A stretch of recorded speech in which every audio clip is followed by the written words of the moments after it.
Hola, ¿qué tal? Dans cette vidéo, nous allons apprendre à calculer la moyenne d'une série statistique. Eh bien, commençons par donner la formule qui permet de la calculer, puis nous appliquerons ça sur un exemple.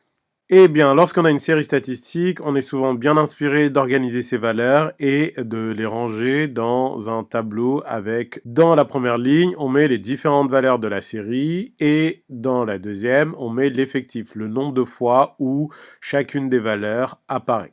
Eh bien, si on note x bar la moyenne, c'est la notation que l'on retrouve fréquemment pour noter la moyenne. Eh bien, alors la moyenne x bar est égale à n1x1 plus n2x2 plus etc. npxp sur n1 plus n2 plus np.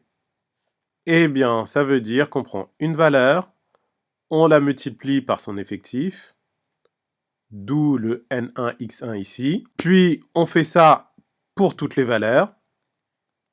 On additionne tous ces nombres-là et on divise par le nombre total de valeurs. Donc, on additionne tous les produits entre une valeur et son effectif et on divise le tout par la somme des effectifs ou l'effectif total. Appliquons cela. Eh bien, on va considérer que dans une classe, tous les élèves se cotisent pour faire un cadeau à l'un de leurs camarades.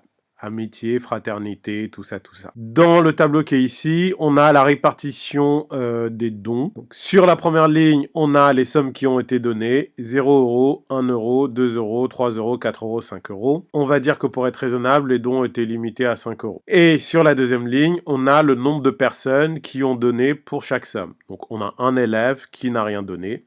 On ne juge pas. 3 élèves qui ont donné 1 €, etc., etc. Donc, si on note x bar le montant moyen d'un don, alors la moyenne des dons, c'est égal à n1x1 plus n2x2 plus etc. npxp sur le nombre total de dons. C'est la formule que nous avons vue précédemment. On la transpose sur notre cas concret, donc cela donne 0, la valeur du premier don, fois le nombre total de personnes concernées, une personne. Donc on a une personne qui n'a rien donné. On ne juge pas. Plus 1 € fois 3, le nombre de personnes qui ont donné 1 €, etc., etc. Ce qui, après calcul, donne 89 sur 25, qui est égal à 3,56.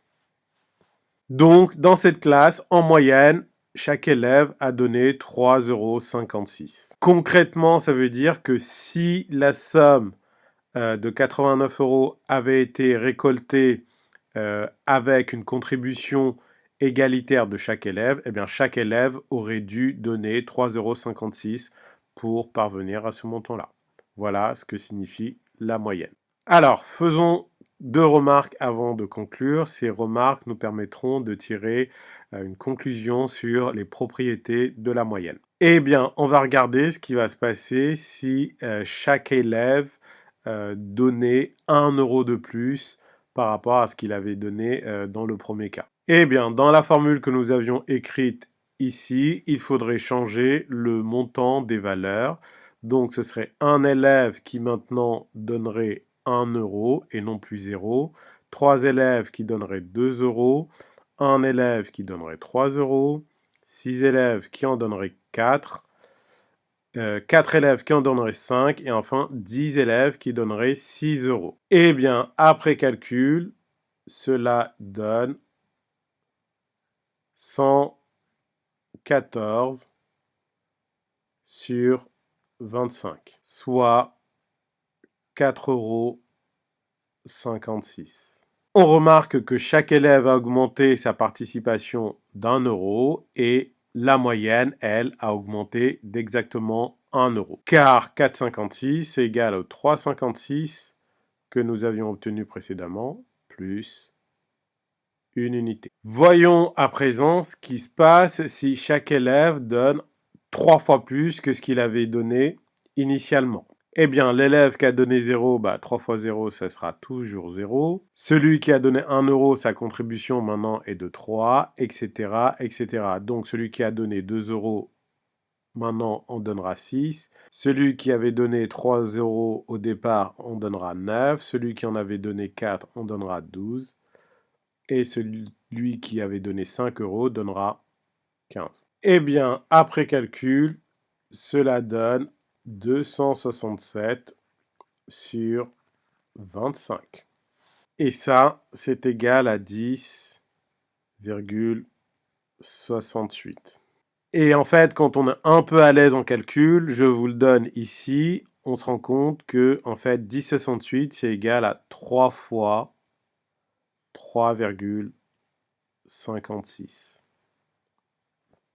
On constate que chaque élève ayant donné 3 fois plus cette fois-ci, eh bien la moyenne des dons est égale à 3 fois la moyenne initiale. Eh bien, les deux exemples que l'on vient de voir illustrent ce qu'on appelle la linéarité de la moyenne. Qu'est-ce que ça veut dire concrètement? Eh bien, ça veut dire que si toutes les valeurs d'une série statistique augmentent de k, alors la moyenne augmente de k. C'est ce que nous avions vu sur le premier exemple. Initialement, la moyenne des dons était de 3,56 €.